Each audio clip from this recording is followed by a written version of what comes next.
इस दुनिया में कोई भी ऐसा व्यक्ति नहीं है जिस व्यक्ति के पास परेशानी ना हो, लेकिन कुछ व्यक्ति ऐसे होते हैं कि अपनी परेशानी को दूर करने के लिए वह जल्दबाजी में गलत फैसले का चुनाव कर लेते हैं, जिसकी वजह से उनका हंसता खेलता परिवार तक तबाह हो जाता है। आज की घटना में सेम कुछ ऐसे होता है। एक औरत होती है अपनी ज़िंदगी संवारने के लिए जल्दबाजी में एक ऐसा फैसला लेती है जिसकी वजह से उसका पति जो होता है हमेशा हमेशा के लिए मौत की नींद में सो जाता है। लेकिन जब लोगों के सामने सच्चाई निकल के आती है, इसे सुनने के बाद लोगों को अपने कानों पर कतई यकीन नहीं होता है। आखिर क्या था इस घटना में क्या हुआ, इस घटना की आप पूरी तह तक सच्चाई जानने के लिए इस वीडियो को आप लास्ट तक ज़रूर देखिएगा। आज की यह जो सच्ची घटना है, यह घटना सुनाने से पहले मैं आपसे छोटा सा रिक्वेस्ट करना चाहता हूं, क्योंकि आप अगर इस चैनल पर नए आए हुए पहली बार आए हुए हैं तो एक बार जाकर आप अपने नहीं प्यारे हाथों से आप इस चैनल को सब्सक्राइब ज़रूर कर लीजिएगा, ताकि आपकी वजह से आज यह जो वीडियो पढ़ रहे होंगे काफ़ी लोगों तक पहुँचाया जा सके, और उसके लिए हम आपके तहे दिल से शुक्रगुजार रहेंगे। दोस्तों, आज की यह जो सच्ची घटना है, यह घटना है ठीक है पंजाब प्रदेश का, और उसी का चंडीगढ़ जाना माना शहर पड़ता है, और उसी का ही सेक्टर 56 लगता है। मैं बात कर रहा हूँ 14 मई साल 2016 का। सुबह सुबह का टाइम होता है तो एक बुजुर्ग जो होता है सेक्टर 56 में सैर करने के लिए निकलता है। तो एक सरकारी स्कूल होता है, उसी के पीछे एक नाला नुमा ढक्कन पे ढका हुआ सीमेंट का पत्थर होता है। लेकिन जैसे ही वह बुजुर्ग पत्थर पे पैर रखता है तो साइड में जो नाला होता है देखता है कि वहीं पर एक सफ़ेद बोरा पड़ा हुआ है, लेकिन उसी के ऊपर काफ़ी मक्खियाँ जो होती हैं भनभना रही होती है। बुजुर्ग जो होता है बोरे के पास जाता है, लेकिन जैसे उस पर हाथ रखता है तुरंत समझता है इस बोरे में किसी व्यक्ति का डेड बॉडी अब पड़ा हुआ है।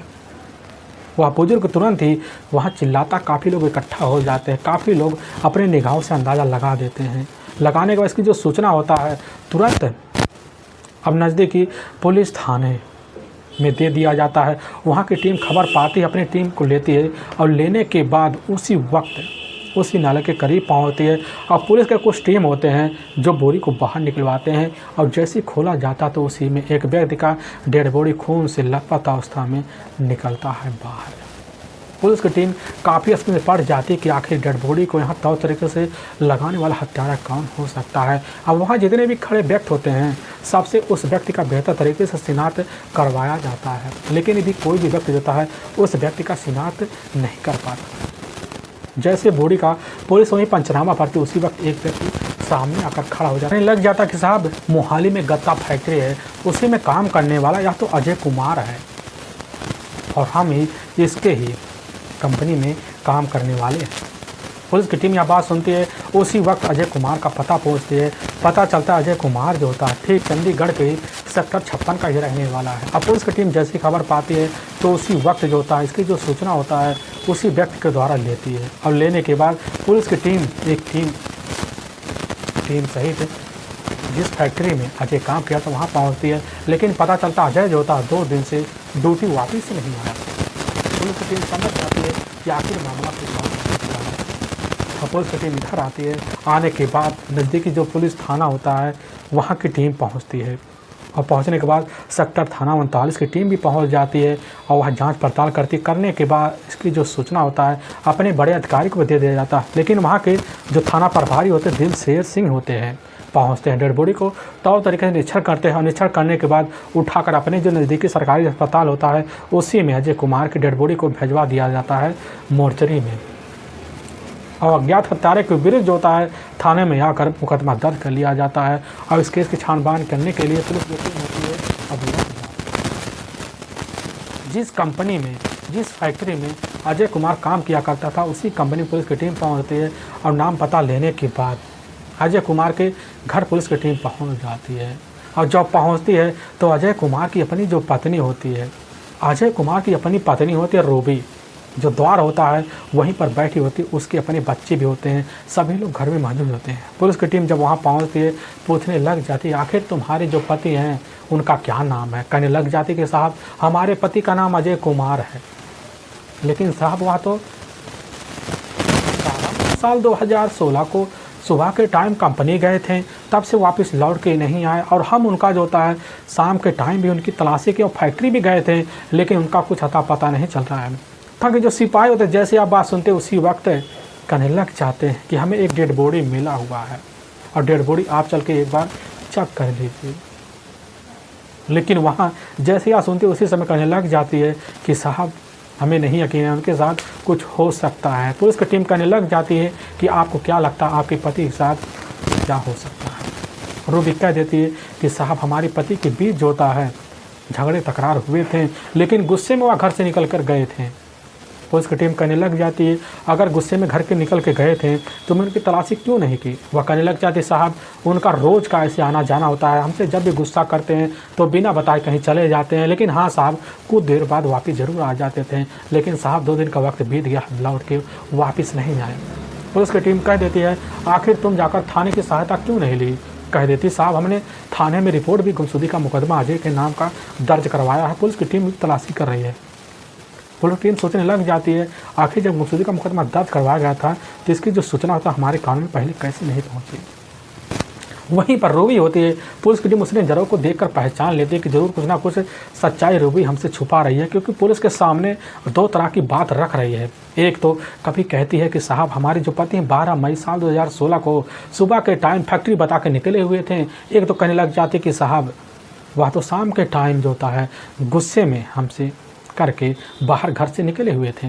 पुलिस की टीम सोचने लग जाती है कि ज़रूर रूबी हमसे कुछ ना कुछ अपने पति के बारे में सच्चाई छुपा रही है। इसीलिए पुलिस की नज़रें जो होती हैं कमरे में खड़ी हुई कुछ सामानों पर पड़ती है, बगल बगल जांच पड़ताल करती है, लेकिन तभी पुलिस की नज़र वहाँ पर उसकी खड़ी एक अपनी बड़ी बेटी पर पड़ती है। रूबी पड़ती है तो पुलिस की टीम जो होती है वहाँ पहुँच जाती है, बच्ची से पूछताछ करने लग जाती है। जो बच्ची होती है थाना प्रभारी शमशेर सिंह को जब देखती है कहने लग जाती है कि साहब हमारी मम्मी ही हमारे पिता से झगड़े तकरार किया करती थी और हमारे पिता ही परेशान होकर गुस्से में कहीं चले गए।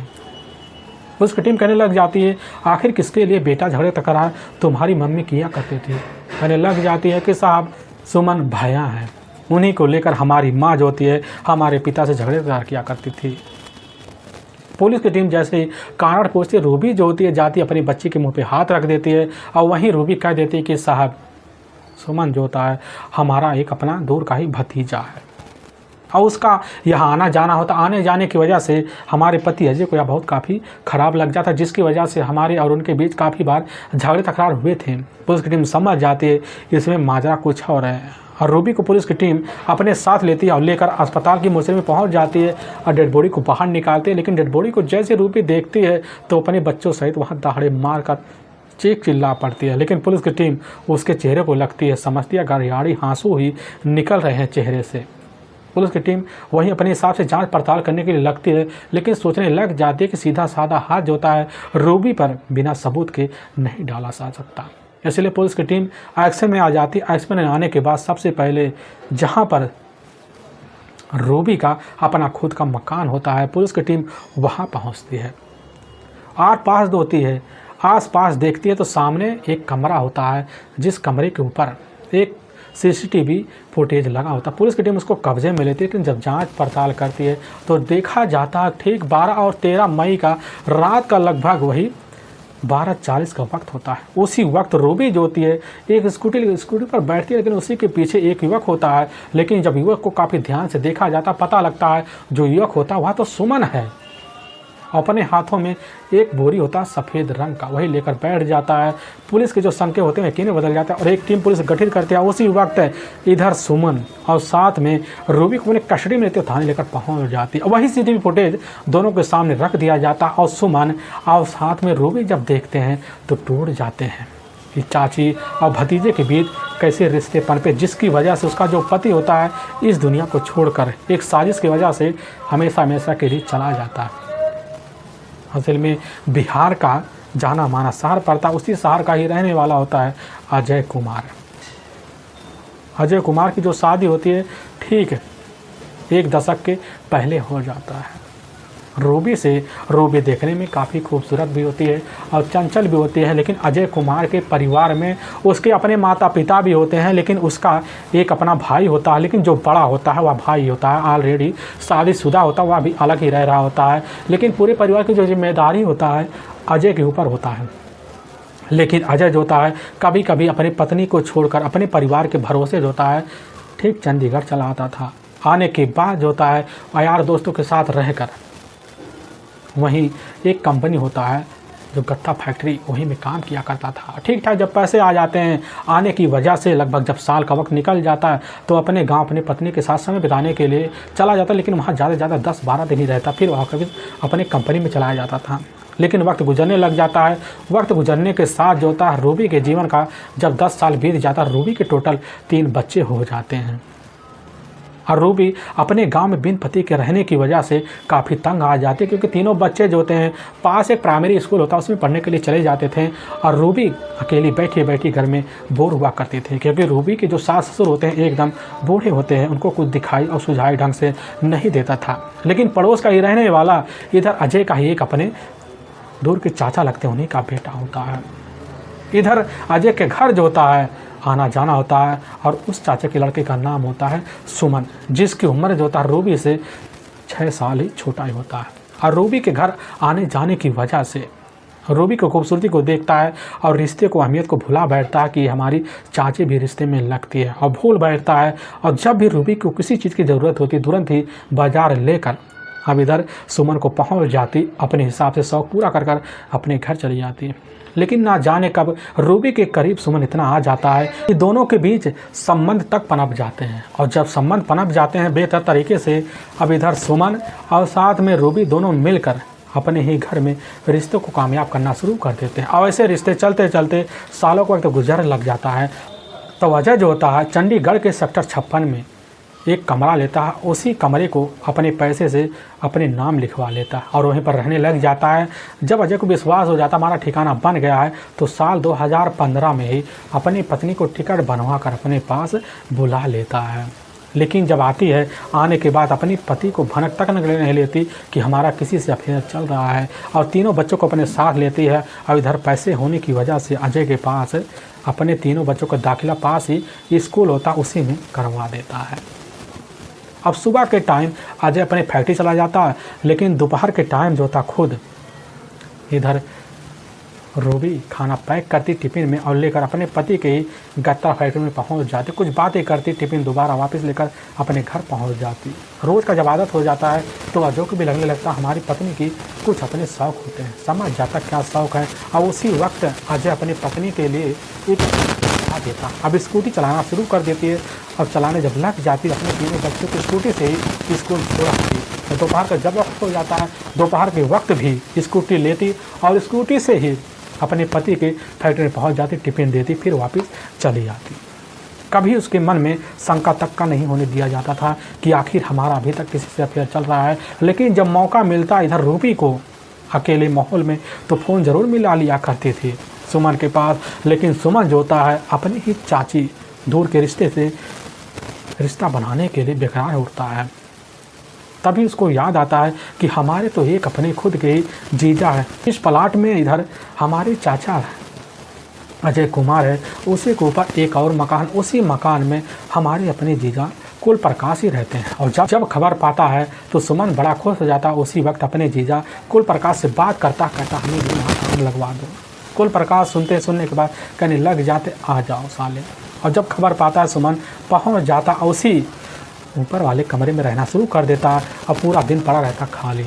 और सुमन और साथ में रूबी दोनों मौका पा जाए तो रूबी अपने कमरे बुलाती, अपने रिश्तों को कामयाब करती। या सिलसिला जो होता बेधड़क अब जब चलने लग जाता, इसकी जो खबर होती है या खबर जाकर खुद कुल प्रकाश को भी लग जाता है। लेकिन अपने ही साले सुमन को काफ़ी समझाते बुझाते हैं कि बेटा तुम्हें उनके घर जाना ठीक नहीं है, लेकिन सुमन अपनी बात पे अड़ जाता है, उनकी बात नहीं मानता, लेकिन अपने रिश्ते को कामयाब करने लग जाता। इसकी जो खबर होता है अजय कुमार के पड़ोसियों काने में लगने लग जाती। इसकी खबर जाकर एक दिन खुद कैसे ना तैसे कर पड़ोसियों के द्वारा ही अजय के कान में पहुँच जाता है। अजय होता है उस दिन से सतर्क हो जाता, बिन बताए छुट्टी लेकर कभी भी कमरे पर धमक जाता है। तभी एक दिन दोपहर का जब टाइम होता है, उसी वक्त अजय पहुंचता, दरवाज़ा अपने रूम का खुला देखता, अंदर जाता है, अपने ही बेड पर अपनी पत्नी रूबी और साथ में अपने ही दूर के भतीजे को ही अवस्था में देखता है, सन्नस रह जाता। और वहीं पर पहले तो अपनी पत्नी को खरी खोटी सुनाता, साथ में भतीजे को भी खरी खोटी सुनाकर पिटाई कर कर वहाँ से भगा देता है। लेकिन उसी दिन से अजय का जो होता है अपनी पत्नी रूबी पर पहरा लग जाता है और इधर सुमन के ऊपर जो होता कड़ा पहरा लगवा कर अपने घर आना जाना बंद करवा देता है। लेकिन जब कुछ दिन रहते हैं तो दोनों साथ रहते हैं, चोरी छुपे फिर मिला जुलना जारी कर देते हैं। अजय जोता दोनों के भनकों को समझ जाता कि अभी इनके रिश्ते बंद नहीं हुए और उसी दिन से अपनी पत्नी का जोता है अपनी फैक्ट्री भी आना जाना बंद करवा देता है, अपने घर से बाहर निकलना पाबंदी लगवा देता है। अब इधर रूबी परेशान हो जाती है, आखिर करे तो करे क्या। एक दिन मौका निकालती है, चोरी छुपे सुमन के पास पहुंचती है और उसी समय दोनों मिलकर एक अहम फैसला लेते हैं और उसी फैसले के तहत हमेशा हमेशा के लिए रूबी अपने पति को ही अपने रास्ते से हटाने के लिए लग जाती कि आखिर अजय को रास्ते से हटाया कैसे जाए। दोनों काफ़ी दिनों से षड्यंत्र चलाते हैं और षड्यंत्र के तहत अपने काम को अंजाम देने के लिए अब लग भी जाते हैं। और तभी ठीक 12 मई साल 2016 का ही अब जैसे शाम का टाइम उसी वक्त अब इधर रूबी के तीनों बच्चे स्कूल से पढ़कर अपने घर चले आते हैं, लेकिन रूबी ज्योति प्लान के तहत तीनों बच्चों को अपने एक रिश्तेदार के यहाँ भेज देती है। लेकिन उसी दिन अजय कुमार का तबीयत काफ़ी ज़्यादा ख़राब होता है, होने की वजह से दवाई खाकर अजय अपने कमरे में जाकर गहरी नींद में सो जाते हैं। लेकिन जब रूबी जान पाती है कि हमारी जो अपने पति काफ़ी गहरी नींद में सो चुके हैं तो रूबी खुद सुमन को बुलाते हैं। अब बुलाने के बाद सुमन तो आता है और इधर रूबी के पास पहुंच जाता है और रूबी और सुमन दोनों मिलकर जाते हैं। कमरे में पहुंचते हैं, देखते हैं कि रूबी का जो अपना पति है इधर राजा काफ़ी गहरी में सो रहा, तो उसी वक्त वहीं पास रखा हुआ एक भारी भरकम पत्थर होता है। सुमन उठा लेता है और उसी पत्थर से अजय कुमार के सर पर काफ़ी बार वार करता है, जिसकी वजह से अजय कुमार हमेशा के लिए इस दुनिया को छोड़ के चला जाता है। और वहीं पर पास एक सफ़ेद कट्टा रखा होता है, उसी कट्टे में ले जाकर अपने पति की डेड बॉडी को रूबी और साथ में सुमन दोनों मिलकर वहीं एक कपड़े में लपेट कर पैक कर लेते हैं और बोरी साड़ी में रख देते हैं। और रखने के बाद जो बेड होता है उसी बेड पर इधर सुमन और रूबी दोनों मिलकर रिश्ता कायम कर लेते हैं। जब देखते हैं पूरी तरह सन्नाटा हो गया है तो रूबी अपनी स्कूटी लेती है, उसकी स्कूटी को हैंडल को रूबी पकड़ लेती है और पीछे सुमन जो होता है बोरी को लेकर बैठ जाता है और निकल जाते हैं। लेकिन जैसे ही कुछ दूर जाते हैं देखते हैं एक गटर है और उसी गटर पर पत्थर रखा हुआ होता है और पत्थर को इधर रूबी हटाने की कोशिश करते हैं, लेकिन पत्थर वजन होने की वजह से नहीं हट पाता। और वहीं जल्दबाजी में दोनों बोरी को छोड़कर वापस अपने घर पहुंच जाते हैं। फिर अपने ही बेडरूम में रूबी सुमन को लेकर पहुंच जाती है, फिर रिश्ते को कायम करते हैं। लेकिन सुबह के टाइम एक बुजुर्ग के निगाह में वह कट्टा चढ़ जाता है, जिसकी वजह सारा राज पुलिस के सामने आ जाता है। लेकिन वाकई में दोस्तों पुलिस के सामने जब यह सच्चाई सुमन और साथ में उसकी जो अपनी चाची होती है रिश्ते में जो प्रेमिका होती है, रूबी के तहरीर ऐसा सुनने के बाद लोगों को अपने कानों पर कतई यकीन नहीं होता। लेकिन पुलिस की जो टीम होती है रूबी और साथ में सुमन के तहरीर पर सुमन के अपने जीजा होते हैं कुल प्रकाश को भी अपनी कस्टडी में लेती है। कुल प्रकाश के द्वारा पता चलता है कुल प्रकाश जो होते हैं सुमन के घर उस वक्त पहुंचे थे जब दोनों ने इस कारनामे को अंजाम दे दिया होता है और इसकी जानकारी सुमन खुद दे दिया होता है। और सुमन अपने जीजा को अपने पास बुलाता है, एक बोरी वही लाने में मदद करते हैं, उसी बोरी में दम करवाने में वह मदद करते हैं, पूरी तरह से शामिल होते हैं, जिसकी वजह से पुलिस की टीम उनको भी हथकंडे लेती है और तीनों को ले जाके वहाँ के कोर्ट में पेश करती है। तो कोर्ट में तीनों के ऊपर काफ़ी गंभीर मुकदमा दर्ज करके ले जाकर हमेशा हमेशा के लिए जेल के सलाखों के पीछे डाल देती है। दोस्तों हमें इस घटना का सुनाने का जो उद्देश्य किसी के दिल को ठेस पहुंचाना नहीं है, बल्कि आपको यह बताना कि आप जहां भी रहें आप सावधान और सतर्क हैं जरूर रहे। दोस्तों फिर मिलेंगे एक नई वीडियो के साथ, तब तक के लिए जय हिंद और जय भारत।